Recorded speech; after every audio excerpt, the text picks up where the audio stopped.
All right. Well, it's great to be in front of you today.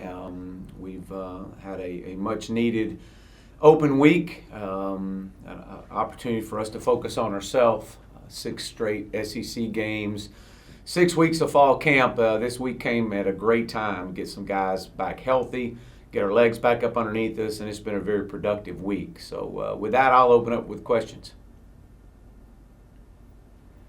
Coach, our first question is from Jordan Hill.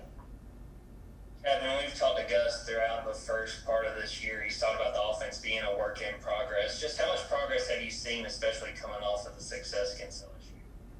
Well, I think that as you studied us and broke us down over the last 6 weeks, you've definitely seen us evolve, especially in particular over the last 3 weeks. I think you've seen an offensive line that's started to develop some chemistry and has allowed us to run the football and be able to run the football effectively. I think we've seen Bo settle into what we're asking him to do. So I think it's all worked together. And, like I said, one of the most impressive things that I've seen all together is just continue to get a little bit better each week. So I would say that we're continued to be a work in progress. But I think it's also we have a really good idea of who we are and what we're good at. Next is Jay Tate. Yeah, Chad, I guess we haven't talked to you in a little while. Talk about just play calling, the job you've been doing as a play caller over these games, and do you feel like you're kind of getting a better understanding of what this team needs to do and actual plays you need to call? Yeah, I do. Again, I think, that one of the great things about having a normal schedule is you have some opportunities in there to kind of evolve and get guys and grow guys up in some games before you get into some of your conference matchups. But this year, unfortunately, we've jumped right into conference play, and so you had to kind of learn on the run. You had to evolve and find out who your team is, what our offense is going to be good at over the course of just experience. You can practice all you want, but until you get in a game, it really shows then. And so I think from a play calling standpoint, it's allowed me, especially over the last 3-4 weeks, to see who we are, what we're good at. We've been able to run the football effectively, and a lot of that's a tribute to our offensive line. Coach Bignell's done a great job with those guys and those guys growing up, and obviously the evolution of bringing Tank Bigsby in and getting him going, now getting Worm back. So I think it's been a great combination there, and then getting the ball out on the perimeter. I think as a play caller, that's one of the things that we definitely try to do early and often. Next is Jason Caldwell. Yeah, one of those guys that you get on the perimeter is Eli Stove. How much have you learned about him in these first few games? How valuable is he? And then how important is it to have a guy that's almost like a running back at the wide receiver position? Well, first of all, he's got great experience, and he's had a lot of success getting the ball out on the perimeter, whether it was speed sweeps or getting, catching some flat throws, making guys miss. Very seldom do you see one guy bring Eli down, but I think what we're seeing now is Eli is really coming into his own. He's healthy, which is a plus, and getting him out in space. I think we saw that last week, and be able to just be a great 1-2 match with him and Flash. Next is Nathan King. Hey, Chad. I guess I just wanted to ask about your impressions of the offensive line and how they've come along and improved over the past few weeks. And do you think it's anything that kind of the familiarity with Coach Bignell is doing there, or is it just, having more time and more experience with the same guys?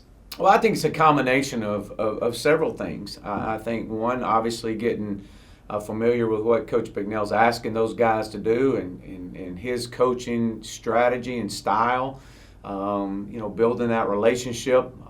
I think that coupled with the fact that you've got a running back core that's really coming into their own as well. And you start putting those two things together with the ability to get the ball out on the perimeter in a run call, really takes a lot of stress off those guys. And so I've been very pleased with watching how they've grown over the last 3-4 weeks with experience in game situations.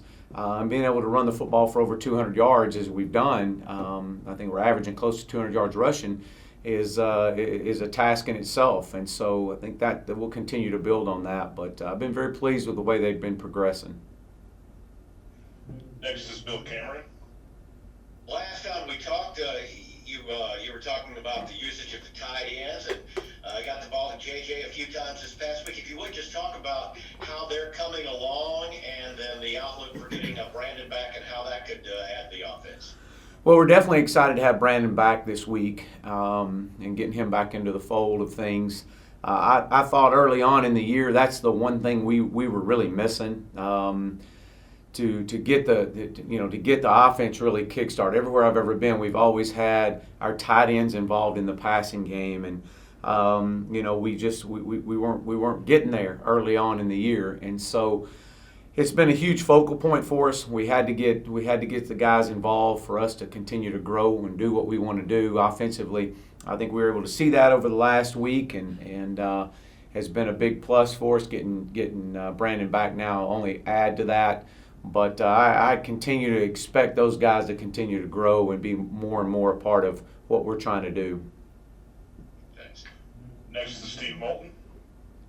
Yes, Coach. I know you've mentioned it a couple of times, and we've certainly heard it from Gus about getting the running game going. And I know a lot's been written about Tank Bigsby, but I'm wondering your impressions of what you've seen out of his growth, and how much has that helped Bo's development, you think, at the quarterback position here over the last few games?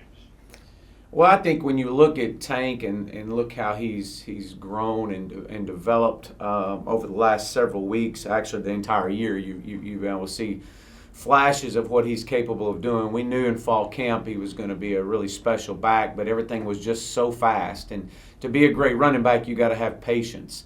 And so I think we've seen a little bit of that, his maturity, understanding to be patient in the run game. He's explosive when he puts his foot in the ground. He makes his decision. But I think something else, too, that's really helped Tank out is the ability to have other guys around him. You know, Worm and DJ have really added to his development, because it takes a lot of pressure off of Tank and be able to mix those guys in the fold. And so Tank's only going to continue to get better. The game it'll slow down eventually for him, but he's extremely powerful. Usually something happens positive when the ball's in his hands, and so we've got to just make sure that we continue to get the ball in his hands. He's got great hands out of the backfield as well, but this is a guy that's got a great career ahead of him. Justin Ferguson's next. Hey, Chad, during the first few games of the season, I think it was Seth and Flash were getting a huge amount of the targets from Bo. The last couple of games, a lot of different guys getting involved, a lot of different guys catching multiple passes. Was that something that you guys stressed to Bo that he's been able to work on the last couple of weeks? And how much has that really helped this offense take the next step, that they are getting it out to more guys a little bit more evenly? Well, I think that goes back to what we said earlier about the tight ends. Getting those tight ends involved really opens up a lot of things for us. One of the things that we've stressed to our guys over the last couple of weeks is we've got to be able to spread the football around. You cannot be so predictable to only one or two guys are your main targets. So our ability to spread the ball around over the last few weeks has really helped us out a bunch. And it'll continue to help us out. And not just help us in the passing game, but also helps us in the run game, because other guys are threats, and you got to be alert and aware of where these guys are. You're right. Early on in the year, we knew what Seth was. We knew what Flash was, and be able to try to target those guys and take some pressure and allow some of these other young guys to continue to grow up. And I think we've seen that now the last few weeks. And I fully expect to be able to spread the ball around, and it really has. It's helped Bo out, because I think sometimes we get locked in on one receiver, and if it's not there, we take off. And so, being able to let him sit in that pocket, go through his progressions, and understand that we got answers. We just got to get to them. Next is Josh Vitale. Chad, kind of on the flip side of that same question, you spreading the ball around, how much does it help the offense when you have three receivers in Seth, Flash, and Eli that have so much experience and a rapport with Bo, and also seem to have kind of different but complementary skill sets? Yeah, it's huge. It really is. And I know Bo feels extremely comfortable with those guys and what they're capable of doing. And We always talk about we got to win our one-on-ones, and that's going to be critical for us over the final 4 weeks of the season, is being able to win our one-on-ones with the ball in the air. And they do. Seth brings a certain dynamic than Flash does, and Eli does, and so being able to play on their strengths is going to be critical for us. Next is Nathan King. Hey, Chad, we were talking to Bo in the preseason, and he said he feels like he's gotten a little bit more, physically advanced this season, feels like he's faster and stronger, and he feels like he kind of showed that in recent games with his ability to scramble. How much does that bring to you guys' offense, the fact that he can see an opening and just get a first down immediately? Well, it's huge. It really is. I think with his ability to pull the ball down and make something happen at the right time. That's always been my message to him is, look, there's a time and place to pull the ball down and take off and go. There's other times you got to sit in there on your back foot and you got to deliver the ball. And so having that fine balance which is what I think he's done a really good job of over the last few weeks. And just sitting in there and going through his progression. If it's not there, we were able to take off. And then couple that with just some quarterback design runs. I think it's a great mixture for him. Are you telling him to go down a little bit more now? He said he likes to invite contact and doesn't like to go down easily. Are you telling him to slide more, or do you not mind him? Well, it's longevity. Is what I tell him. I said, man, extend your playing career and be smart. And so that's definitely something we talk about all the time. Next is Jason Caldwell. Chad, I know they hadn't had a ton of production in terms of catches, but how valuable have Schenker and Luke Dill been in the run game, the blocking they've done? Schenker moving all over the field, perimeter blocking. How valuable have those two guys been? They've been really, really valuable to us. And I think you've watched those guys, Luke Dill in particular as well, just really his growth and his development and what Coach Porter's asking of those tight ends has really been huge. And you've seen it. You've seen that's been a major part of the success in us with us having in the run game is our tight ends at the point of attack. And Luke has been a part of that. Shank's been a part of that.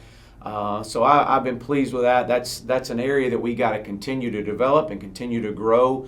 We know how powerful JJ is in there at the point of attack, and so having that combination and being able to push the pile and move guys has been very, very good for us. Next, we got time for 2 or 3 more. The first one's from Jordan Hill. Chad, what was the response like you saw from Bo coming off that tough South Carolina loss, and just how he sort of conducted himself through the last few weeks since then? Well, as a professional, is what I would expect. A guy that had a tough game. It was hard, and to understand that he's not in it by himself. We're all in this thing together, and we're here to help him.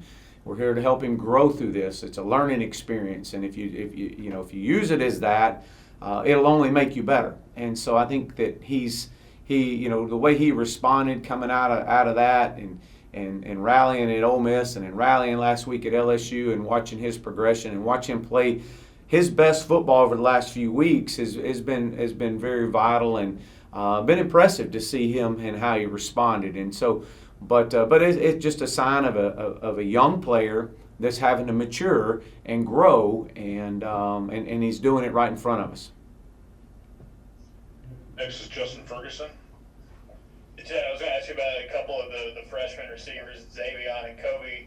Noticed in the LSU game, those two guys, didn't get targeted a ton, but they're working really hard at blocking. Do you like what you see out of them, knowing that with Flash and Seth and Eli, they're not necessarily going to be guys who catch the ball a ton, but they're doing the kind of the dirty work that Gus always talks about? Yeah, I do. Both of those young men are phenomenally talented young men and have a great career ahead of them. What we've got to make sure we do is continue to grow those guys, continue to bring them along.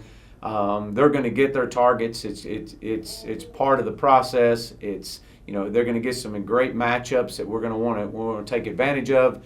And so those guys have done a good job for us. Very talented young players that, like I said, are going to have a really good career here.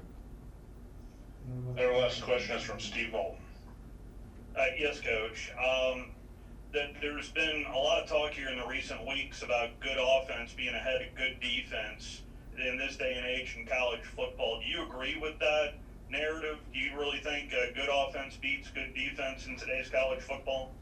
Well, I don't know about that. I do know this that when you look at all the great teams out there, and they've always been sound, extremely sound, and have a solid defense and a great offense to kind of complement them. I think with the day and age we're in right now in 2020 and this season and everything that we've all gone through, I think you're seeing teams just get better each week, and that's been our focus. That's been Coach Malzahn's focus from day one. Is let's just take one game at a time and let's just get a little bit better each week in all three phases. And at the end of the year, we'll see where this thing stands. And I think you're seeing that out of this football team right now, and not just offense, but defense and our special teams as well.